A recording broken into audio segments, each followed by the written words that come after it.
have a little stick to kind of focus, maybe.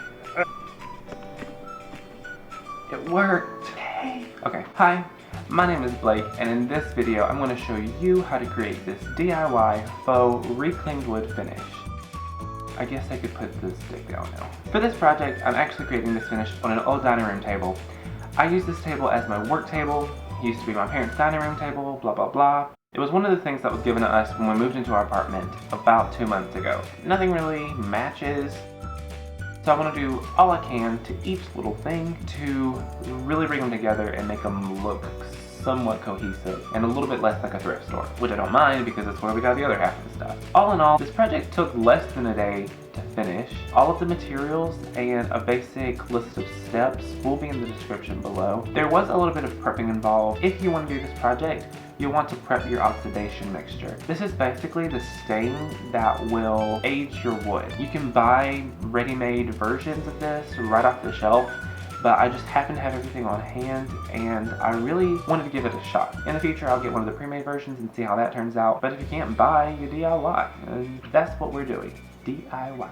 So to make your oxidation mixture, you want to take a glass jar with a lid, fill it about 3/4 of the way with vinegar. Then you're going to want to take a steel wool pad and tear it into little pieces and soak all the little pieces in the vinegar. Tearing it into little pieces will just make it so that it will dissolve faster, and let it sit for about 3 or 4 days. Don't put the lid all the way on because this will create gases and science, and you don't want your jar to burst.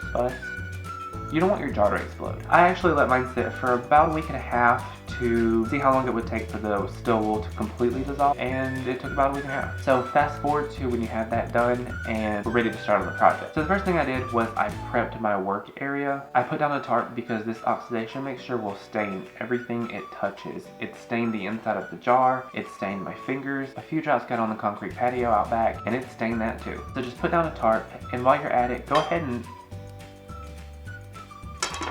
and wear some gloves, maybe even some goggles, and you will want to have a mask on hand. The first thing you're going to want to do to your wood surface is remove any kind of finish if you have one. Mine did have a light stain as well as a clear coat, so I used a stripping gel to remove that. You want to brush on your stripping gel in a really thick coat. The bottle says let it sit for 30 minutes to 24 hours. I let mine sit for about an hour and a half, and this took off everything. However, it may take longer if you have more layers of stuff.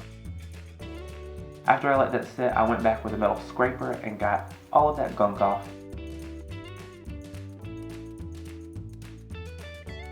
Then I went back with a steel wool pad soaked in mineral spirits to get any more stripping gel out of the low areas in the wood.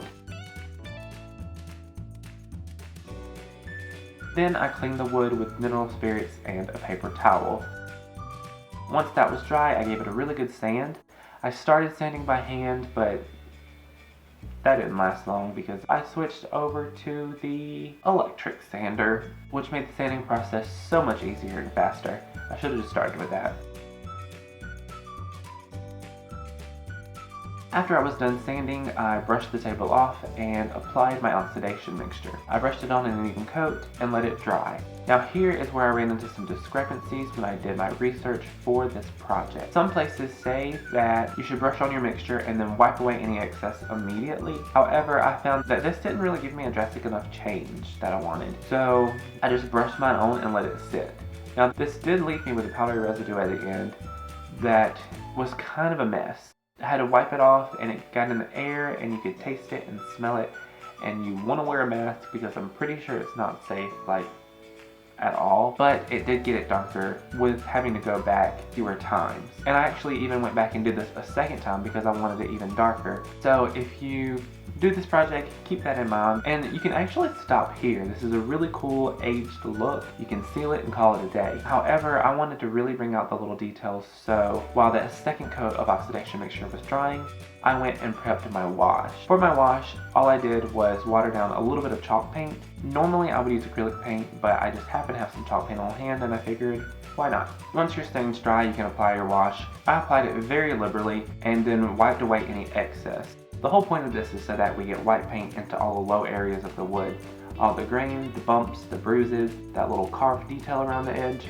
and it'll just really help for all those details to pop. And since this is chalk paint, while that was drying, I was able to go back with the damp cloth and take a little bit more of the paint off all the high areas. Even after that dried, I realized that there were still some visible brush strokes, so I went back with a fine sandpaper and lightly sanded those away. If you go through the similar process, I suggest going with the grain of the wood. That way any scratches will be hidden with the grain. Then I just cleaned the sanding residue off and sealed the surface. For this, I used a wax sealer that was the same brand as the chalk paint that I used in the previous project. I'm so happy with how this turned out. It looks authentic, it looks like I bought it this way, and it makes me a little bit more excited to sit here every day and work on my stuff. I tried to create a similar look before using only chalk paint on our coffee table. I did different washes of different colors of chalk paint. Then I alternated with sanding some of that down, and then in the end I went over it and did a dry brush, and I found that this didn't really look as authentic as I wanted it to. It looked a little too painted, so that's when I went back to the drawing board and came up with this process.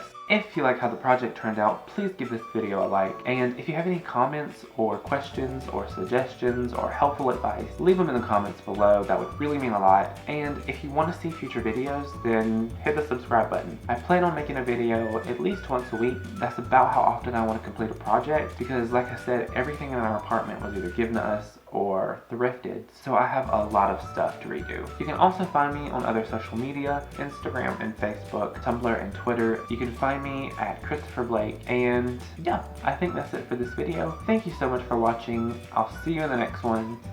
Bye. Oh, I will show you a little preview of what I'm working on next week. I have this vanity in my workroom right behind me actually. It's an old vanity that I use for various fiber and fabric projects. I'm redoing it to match my work table, so that's also another reason to subscribe.